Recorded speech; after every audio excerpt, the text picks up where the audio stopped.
Bon, salut à tous. Bienvenue dans ce nouvel épisode. Ah ouais, je sais pas combien de fois je vais le dire cette phrase, mais peut-être pas mal de fois du coup. Eh ben voilà, donc nouvel épisode, nouvelle vidéo. Et là, dans la dernière, j'avais fini toute l'isolation. Voilà, donc je sais pas si je vous avais montré, bref. Et puis voilà, j'ai commencé à attaquer le plaquage, la finition, le mur, Donc alors, qu'est-ce que j'ai utilisé? Je vous montre, j'ai fait un petit mur, je vais pas filmer ce petit mur. J'aime bien, je regarde un peu comment je peux faire, machin et tout. Et du coup, qu'est-ce que j'ai fait? Donc, tout simplement, j'ai acheté du... Parce qu'en fait, c'est comme du plancher. En fait, c'est pas comme du plancher, c'est du plancher. C'est du plancher ou comme du lambris, mais c'est du plancher. Ça fait 21 mm d'épaisseur. C'est des lames qui font 2 mètres de long, 14 de large. C'est pas très cher. Enfin, pas très cher. Vu comment les prix ont augmenté, c'est un truc de malade. Mais sinon, c'est pas trop cher. Et le gros avantage d'utiliser ça, c'est qu'en fait, vous savez, j'ai mis ma structure en tasseau, j'ai mis mon isolant. Et en fait, après, on vient directement fixer les planches dessus, quoi. Donc avec des vis, tous les 60, ils sont fixés. Après, ça se pose comme un lambris, comme un parquet flottant, comme tu décales tes lames. Enfin bref, je vais pas vous apprendre ça. Voilà. Et le gros avantage, c'est comme ça fait 21 mm, c'est sacrément costaud, mais sacrément. Ça vrille pas, comme les petites lames de lambris de 10 ou 12 mm. Elles ont tendance à vriller. Là, ça bouge pas. Ça peut peut-être un peu bouger, c'est du bois, ça reste vivant, mais en tout cas c'est bien solide. Et là on peut venir fixer les meubles directement, il n'y a pas besoin de venir de renforcer, etc. Voilà. Bon, juste la pose qu'il faut faire attention, parce que bon là j'ai commencé par ce petit mur là, c'est assez simple. Bon, j'ai démarré en haut, donc là vous voyez il reste la languette là, la languette que je vais découper, je vais couper au multitool pour avoir un plat, et après je vais venir mettre ma planche en bois dessus. Voilà. Faire la finition. Donc là c'est assez facile, j'ai démarré d'en haut et puis je suis descendu. Pourquoi j'ai démarré d'en haut? Parce que cette partie là c'est la partie qui sera beaucoup plus visible, puisqu'en dessous il y aura des meubles, etc. Puis c'est en bas, donc je voulais avoir une lame, je voulais démarrer avec une lame complète, parce qu'en général quand tu finis ça tombe jamais pile poil, tu es toujours obligé de faire des découpes comme j'ai fait en bas là. En bas j'ai coupé, j'ai dû couper 1 cm quoi. Voilà, donc j'ai démarré d'en haut, je suis descendu, mais là je vais passer à ce côté là. Et là, je me posais la question. J'ai dit, mais si je démarre de la hauteur là-bas, parce que là, je vais faire des grandes longueurs, d'un coup. Je dis, si je démarre de la partie haute là-bas, je vais arriver, ça va descendre, hop, hop. Et quand je vais arriver à ce niveau-là, ici, au rebord de la fenêtre, je vais prolonger les lames. Sauf que j'ai fait le calcul, et en fait, la lame, elle va tomber, ça va pas être une lame entière. Il va falloir que je fasse une découpe à cet endroit-là. Tu vois? Donc ça va pas, ça me convient pas. Moi, je veux que cette partie-là, qui sera la partie la plus visible, beaucoup plus visible que là-haut, qui sera cachée derrière des meubles, etc., et puis les lits et machin, et puis beaucoup plus visible, cette partie est beaucoup plus visible qu'en bas. Donc je me suis dit, comment je pourrais faire? Et en fait, je vais tout simplement démarrer d'ici. C'est-à-dire que je vais démarrer une première lame ici, comme ça, hop. Donc arrivé ici, après, je vais faire les calculs, je vais calculer par rapport au rebord en haut, là, tu vois. Donc je vais faire... Par exemple, s'il y a 70, je vais prendre 70, 70, 70, et là je vais me faire des marquages. 70, 70, 70, 70, 70, jusqu'au bout. Comme ça, je commence par mes lames du rebord de fenêtre, que je vais mettre tout le long bien droit, puisque j'aurai fait des repères. Hop, et une fois que j'ai mis cette première ligne de planche, sur le bas, je vais descendre, et j'aurai sûrement une petite coupe à faire en bas. Et sur le haut, je vais monter, et j'aurai peut-être une petite coupe à faire en haut. Mais au moins, ici, dans la partie vie, dans la partie où il y aura la cuisine ou le salon, au moins j'aurai la lame qui sera pile au rebord. Tu comprends? Voilà. Je te partage ça parce que moi, c'est pas une réflexion. Alors après, peut-être qu'il y a des professionnels. La réflexion, elle leur vient direct. Moi, je suis pas professionnel. Et donc, moi, cette réflexion-là, elle m'est pas venue de suite. Alors je me suis dit, tiens, je vais te partager cette réflexion, parce que peut-être que tu te retrouveras dans la même situation que moi, si ça peut t'éviter de chercher un peu. Mais en même temps, c'est bien de chercher. C'est bien de chercher, ça fait travailler l'esprit. Et il y a bien besoin. Pour beaucoup de gens. Bon, voilà. Donc, je vais m'attaquer à ça. Et puis voilà, là, ça va vite. Là, j'ai mis, pour faire ça, découpe comprise, fixation comprise, tout ça m'a pris 30 minutes. Donc voilà. Donc pour faire tout ça, je fais d'abord tous les murs. Une fois que j'aurai fait tous les murs, après je m'attaquerai au plafond, en dernier. Dans la précédente vidéo, tiens, d'ailleurs, il y en a un qui m'a demandé.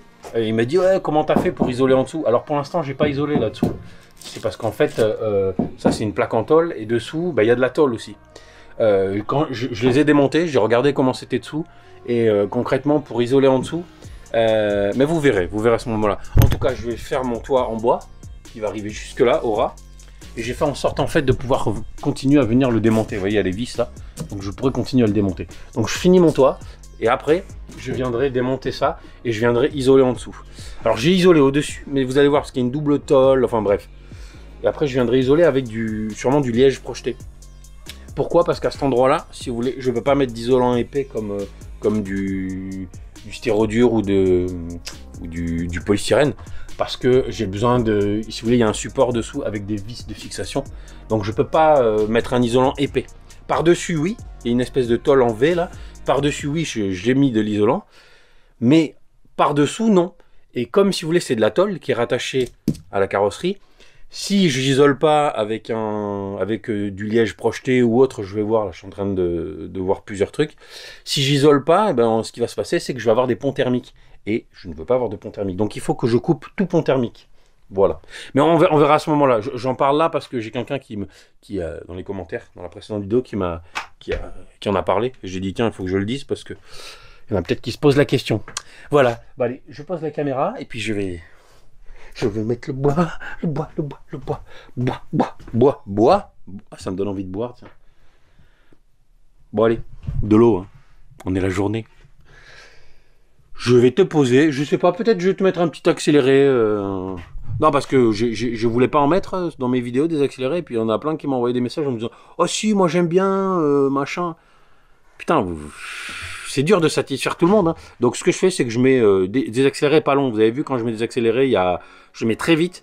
Et vous voyez 10-15 secondes d'accéléré. Je mets pas 2-3 minutes, comme j'ai pu faire ou comme d'autres font. Je fais vraiment des petits accélérés. Ça fait un peu de musique. Allez, papillon de lumière. Je vais poser la caméra par là, je sais pas où.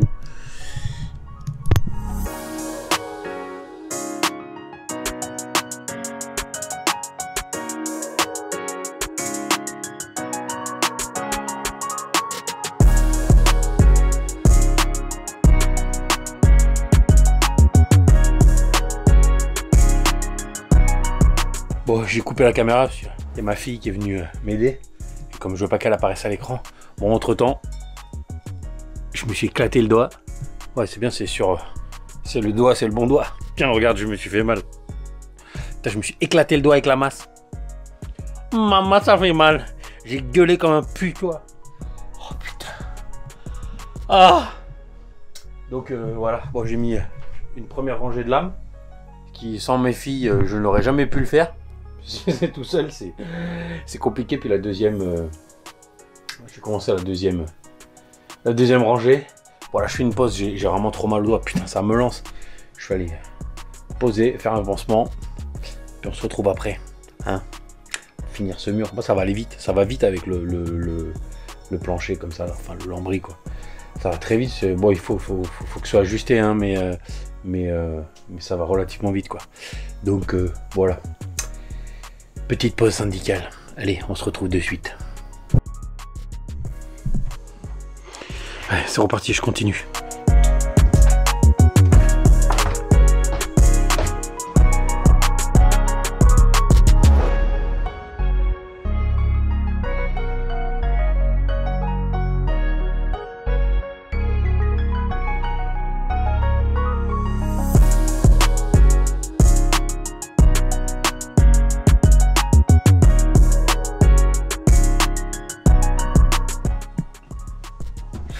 Et voilà, c'est fini.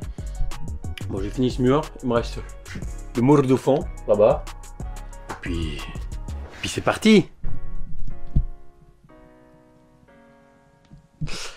Et donc voilà. Donc ben, ça s'est bien passé. Bon, les découpes, quelques découpes qui sont un peu galères. Ici, il me reste une petite planche en bas là-bas, tout en bas. Je sais pas où est-ce qu'il est mon doigt. Tout en bas là-bas à couper. Je vais le faire. En attendant, je voulais vous montrer un truc vite fait parce que j'ai reçu là. J'ai reçu. Ah, attends, comment je vais faire là? J'ai reçu 4 petits paquets comme ça. Alors ça, vous savez ce que c'est, vous l'avez déjà vu. Mais sur l'ancien car, pour ceux qui étaient là. Je vais poser ça comme ça, voilà. Ça, c'est des lumières extérieures à LED. Alors j'avais installé les mêmes sur l'Iliade. D'ailleurs, si vous n'avez pas vu la vidéo, là, je vous mets par là le lien pour aller voir la vidéo. Où j'avais installé ces petites lumières, je les avais pris en blanche.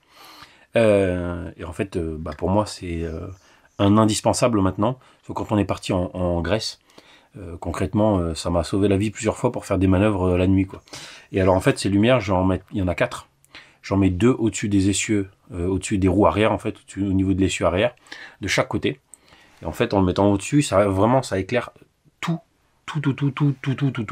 la partie arrière du véhicule, par terre en tout cas. Et pour faire les manœuvres, c'est ultra pratique, parce que tu vois bien ta roue. Et quand tu es en poids lourd, tu sais que ta roue, tu as besoin de la voir, ta roue arrière. Enfin, en tout cas, c'est ton point pivot. Voilà, quand tu fais des manœuvres, il faut que tu saches où se trouve ta roue arrière. Alors la journée, c'est facile, tu regardes dans le rétro, tu vois ta roue arrière, où tu sais à peu près où est-ce qu'elle est, tu vois. Par contre, dès qu'il fait nuit, c'est une vraie galère. Pour faire une marche arrière la nuit, tu vois que dalle. Ou des manœuvres, pas forcément une marche arrière, mais peu importe. Et ça, pour moi, c'est un indispensable. Donc ça a bien augmenté. Ça, j'ai commandé ça en Chine sur AliExpress. Je vous mets le lien dans la description si ça vous intéresse. Et sinon, il y en a aussi sur Amazon, bien sûr, qui sont vendus plus cher. Mais c'est plus rapide. Il faut compter 15 jours, 3 semaines. Et donc, pour les brancher, bien évidemment, je me mets un interrupteur sur le tableau de bord à l'avant. Et vous savez, j'ai tiré des gaines là.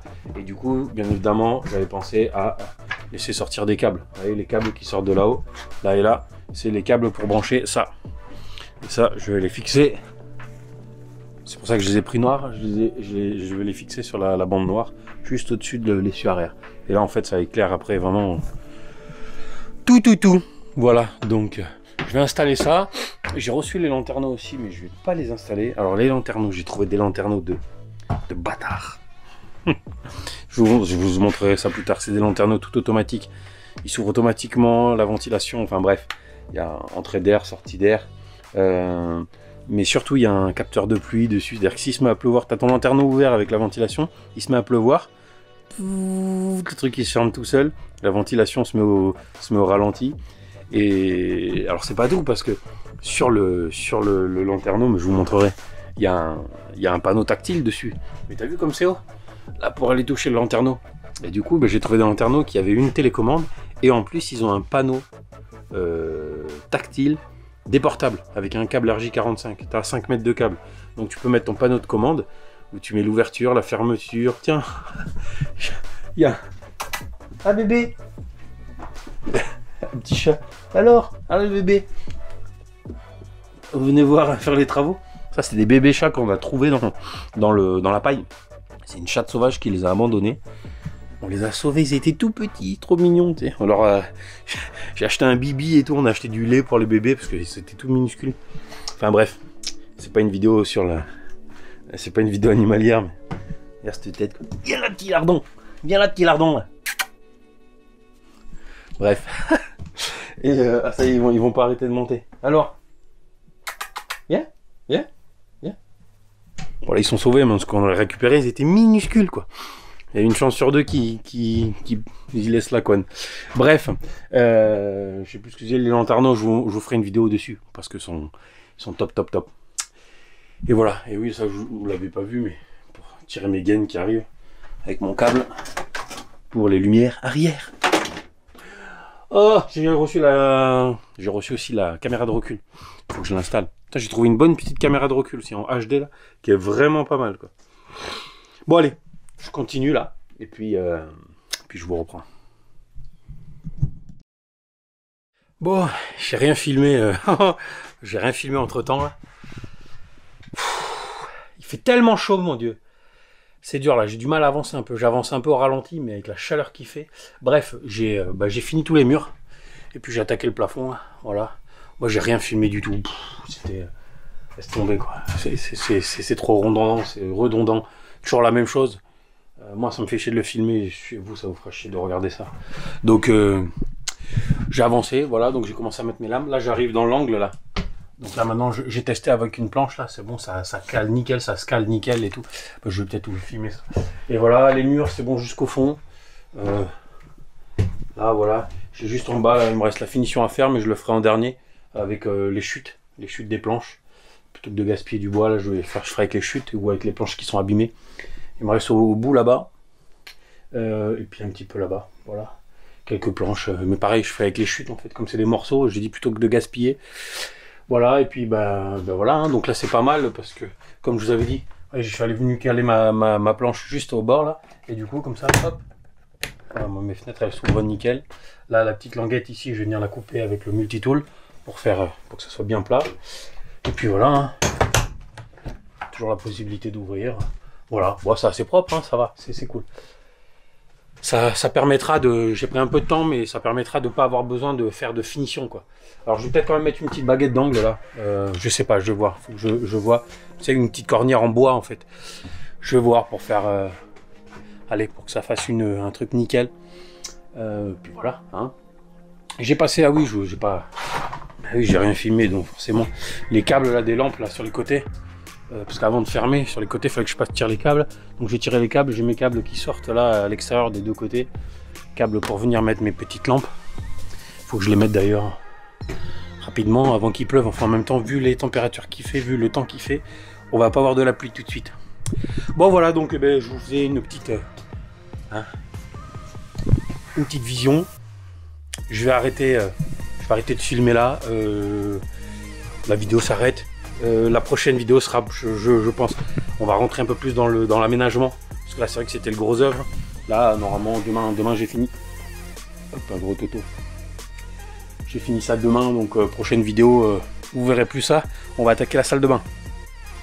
La salle de bain. Le plancher derrière, l'estrade qu'il y aura au fond, pour tout mettre de niveau. Plus, je vais attaquer la salle de bain. Et après, après ça va aller vite. Après, je vais attaquer les lits. La cuisine et tout quoi, voilà. Bon, je suis content, j'arrive là, ça fait 3 semaines. 3 semaines que j'ai commencé les travaux, en 3 semaines j'ai fait le plus gros quoi. Bon, maintenant il va y avoir tous les petits trucs, ça va être long aussi, mais normalement je devrais tenir mon objectif de l'aménager en 5 mois. Ça devrait le faire. Voilà, bon ben allez, on se retrouve dans la prochaine vidéo, très bientôt, très bientôt. Peut-être que j'aurai un peu plus matière à vous partager, donc peut-être que je pourrais mettre un peu plus de vidéos qu'une par semaine. Je sais pas, vous verrez. En tout cas, c'est vrai que c'est... Le gros œuf, c'est tellement redondant. Tu vois, tu fais toujours la même chose, en fait. Allez, à plus dans le bus.